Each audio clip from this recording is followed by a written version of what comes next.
Mr. Chairman, I would ask unanimous consent to enter S.J. Res. 45 and H.J. Res. 114 into the record. Without objection, so ordered. The primary justifications for going to war outlined in the legislation which the White House sent to Congress in October of 2002 have been determined conclusively to be untrue. Iraq was not continuing to threaten the national security interests of the United States. Iraq was not continuing to possess and develop a significant chemical and biological weapons capability. Iraq was not actively seeking a nuclear weapons capability. Iraq did not have the willingness to attack the United States.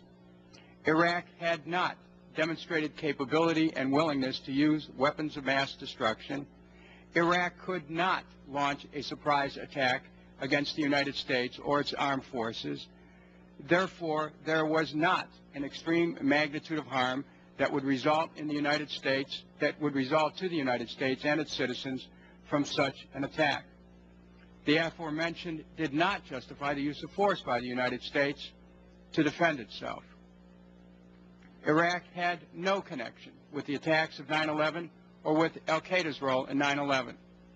Iraq possessed no weapons of mass destruction to transfer to anyone. Iraq had no weapons of mass destruction and therefore had no capability of launching a surprise attack against the United States or its armed forces, and no capability to provide them to international terrorists who would do so. However, many members of Congress relied on these representations from the White House to inform their decision to support the legislation that authorized the use of force against Iraq. We all know present and former colleagues who have said that if they knew then what they know now, they would not have voted to permit an attack upon Iraq. The war was totally unnecessary, unprovoked, and unjustified. The question for Congress is this: what responsibility does the President and members of his administration have for that unnecessary, unprovoked, and unjustified war? The rules of the House prevent me or any witness from utilizing familiar terms, but we could put two and two together in our minds. We could draw inferences about culpability. Mr. Chairman, I ask unanimous consent to enter H.Res. 333, H.1258, and H.Res. 1345 into the record. Without objection, so ordered.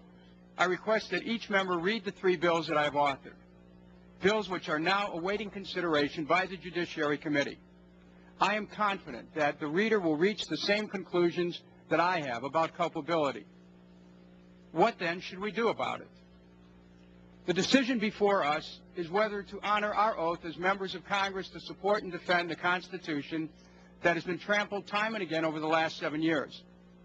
The decision before us is whether to stand up for the checks and balances designed by our founding fathers to prevent excessive power grabs by either the judicial, legislative, or executive branch of government. The decision before us is whether to restore faith in government, in justice, and in the rule of law.